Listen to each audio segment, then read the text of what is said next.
بسم اللہ الرحمن الرحیم اعوذ باللہ من الشیطان الرجیم بسم اللہ الرحمن الرحیم الحمدللہ علیہ والصلاة علیہ اما بعد ومکروا ومکر اللہ واللہ خیر الماکرین۔ دیکھیں عزیزان محترم، دو بہت مختصر سی باتیں ہیں۔ بہت افسوس ہوتا ہے، بہت ہی افسوس ہوتا ہے کہ اگر کسی سے کوئی غلطی ہو جائے تو اس کو بجائے صحیح کرنے کے اس غلط کو یعنی اس جھوٹ کو اپنے صحیح ثابت کرنے کے لیے مزید جھوٹ پہ جھوٹ، مزید جھوٹ پہ جھوٹ، مزید غلطیوں پہ غلطیاں، مزید غلطیوں پہ غلطیاں، نتیجہ یہ ہوتا ہے کہ صورتحال بدترین مقام پر پہنچ جاتی ہے۔ جیسے کہ ابھی ہوا حال ہی میں کہ جو کچھ ہوا، جس طرح سے بدتمیزی کی گئی اور جس طرح سے دھمکی دی گئی، جس طرح سے تھریٹ کی گئی، پوری دنیا جانتی ہے اور ایک ایک نے آ کے باہر بتایا۔ بعد میں چاہے کوئی کچھ بھی تعویلات کرتا پھرے، لیکن ہوا تو ہے، ایک کام تو ہوا، تو اس کو ختم ہونا چاہیے تھا، ایک معذرت کے ساتھ ختم ہو جاتا۔ بہت سارے طریقے تھے اس کو ختم کرنے کے، لیکن نہیں، الٹا راستہ اختیار کیا جاتا ہے۔ میں اس کی مثال یوں دیتا ہوں کہ جیسے 1400 سال سے ہمیں ایک بڑا تلخ تجربہ ہو رہا ہے کہ تشیع کو علیحدہ کرنے کے لیے، آئسولیٹ کرنے کے لیے ایک پتہ استعمال کیا جاتا ہے، ایک کارڈ استعمال کیا جاتا ہے صحابہ کے نام کا۔ حالانکہ شیعوں سے زیادہ کوئی صحابہ کو چاہنے والا نہیں، نہ ان کا محبت کرنے والا ہے، ہمیں معلوم ہے کہ صحابہ کا کیا مقام ہے، لیکن وہ ایک کارڈ استعمال کیا جاتا ہے، وہ ساری سمپیتھیز لوگوں کی ختم کرنے کے لیے، ہمدردیاں دور کرنے کے لیے، جیسے کہ گزشتہ 40-45 سال میں پاکستان میں کیا گیا۔ بالکل ایسا ہی ہر مرحلے پہ کیا جاتا ہے۔ ہم پارا چنال کے لیے مظاہرہ کریں تو اس کو جوڑ دیا جاتا ہے کسی سیاسی پارٹی کے ساتھ، کسی سیاسی رہنما کے ساتھ، کہ جناب یہ وہاں کی لائن ہے، یہ وہاں کی لائن ہے، یہ وہاں کی لائن۔ اب بھی چند اپنے ٹاؤٹس کو جو ہے نا کھڑا کیا گیا ہے، وہ ٹاؤٹ شروع ہو گئے کہ اس کے پیچھے سیاسی ایجنڈا ہے، فلاں ایجنڈا ہے، فلاں ایجنڈا ہے۔ خدا کو مانو یار، کتنی خرابیاں پیدا کرو گے، ایک کے بعد ایک غلطی، ایک کے بعد ایک غلطی، ایک کے بعد ایک غلطی۔ جناب اس کے پیچھے فلاں سیاسی پارٹی ہے، اس کے پیچھے فلاں سیاسی پارٹی ہے، فلاں کے لیے کام کریں، فلاں کے لیے کام کریں۔ دیکھو اس کا کوئی نتیجہ اچھا نکلنے والا نہیں ہے۔ یا آپ اس طرح سے ٹاؤٹس کو کھڑا کر کے اس طرح کی کہانیاں کرنی شروع کر دیں کہ ان کا کیونکہ فلاں پارٹی کے ساتھ الائنس ہے تو ان کا فلاں پارٹی کے ساتھ الائنس ہے تو فلاں کر رہے ہیں، فلاں کر رہے ہیں۔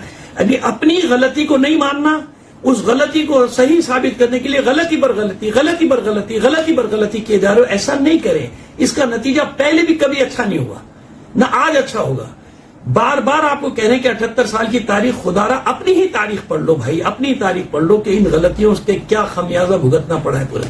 یہ سب پاکستانی ہے بھائی، ہمیں تم سے سرٹیفکیٹ نہیں چاہیے، ہمارے باپ دادا نے بنایا ہے، قربانیاں دی ہیں یار، ہمارا پاکستان ہے، ہم پاکستان کے بیٹے ہیں۔ ہم دیکھ رہے ہیں کہ ہم پر کیا ظلم ہو رہا ہے، ہم پر مسلط کر دیا گیا ہے سب کو، ہم پر لا کے چوروں کو، ڈاکوؤں کو مسلط کر دیا گیا ہے، جو پاکستان کو لوٹنے والے ان کو ہمارے سر کے اوپر مسلط کر دیا گیا ہے۔ ہم سے کہہ رہے ہو کہ ہم فلاں کے ایجنڈے، فلاں کے ایجنڈے، فلاں کے کہنے پہ ہو رہے ہیں، فلاں کا سیاسی ایجنڈا ہے، یہ فلاں کا سیاسی ایجنڈا ہے۔ اس کاموں میں آنے والی نہیں ہے لوگ، سب کو معلوم ہے کہ حقیقت کیا ہے۔ اب وہ کارڈ استعمال کیا جائے گا، صاحب یہ فلانی پارٹی کے آدمی ہے، یہ فلانی پارٹی کے آدمی ہے، فلانے کے اس میں اس لیے یہ ہو رہا ہے۔ یعنی اس کو آپ بجائے اس کے کہ صحیح کریں، اور غلط پہ غلط، اور غلط پہ غلط، اور غلط پہ۔ خدا را ہوش کے ناخن لو یار، کیا کرنے جا رہے ہو آپ لوگ؟ کیا کرنا چاہتے ہو ان 25 کروڑ لوگوں کے ساتھ، ان مظلوم لوگوں کے ساتھ جو برسوں سے انہی مسائل میں الجھے ہیں؟ اور پھر اس کے بعد کیا کیا جاتا ہے کہ ایک گروہ کو، ایک فرقہ وارہ ایک گروہ کو کھڑا کیا جاتا ہے، اس کو سوشل میڈیا کے حوالے کر دیا۔ کیا ہم سمجھتے نہیں کون ان کو کھڑا کرتا ہے؟ ہمیں نہیں معلوم ہے کہ ان کا سوئچ آن آف کیسے ہوتا ہے، کون کرتا ہے ان کا سوئچ آن آف؟ ہمیں نہیں معلوم، سب کو معلوم ہے۔ اس طرح کی حرکتوں سے کیا ہوگا؟ آپ کیا چاہتے ہو یار؟ خدا کے لیے کوئی ایسا راستہ اختیار کرو کہ یہ ملک بحرانوں سے نکلے، مشکلات سے نکلے۔ خدا کے لیے نہ کرے ایسا، نہ کرے۔ آپ سے اپیل کر رہے ہیں بھائی، آپ سے گزارش کر رہے ہیں، کس طرح سے کہیں آپ سے، کیسے آپ کو سمجھائیں کہ ایسے کام نہ کیجیے جس سے پاکستان کو خدا نہ کرے، خدا نہ کرے، خدا نہ کرے نقصان پہنچے۔ آج 23 مارچ 1940 مبارکباد بھی پیش کرتے ہیں پوری قوم کو۔ 23 مارچ کو اعلان ہوا تھا اسی منٹو پارک، جو اب اقبال پارک کے نام سے لاہور میں، یہاں اعلان ہوا تھا 23 مارچ کو۔ کیا اعلان ہوا تھا؟ پاکستان بنے گا۔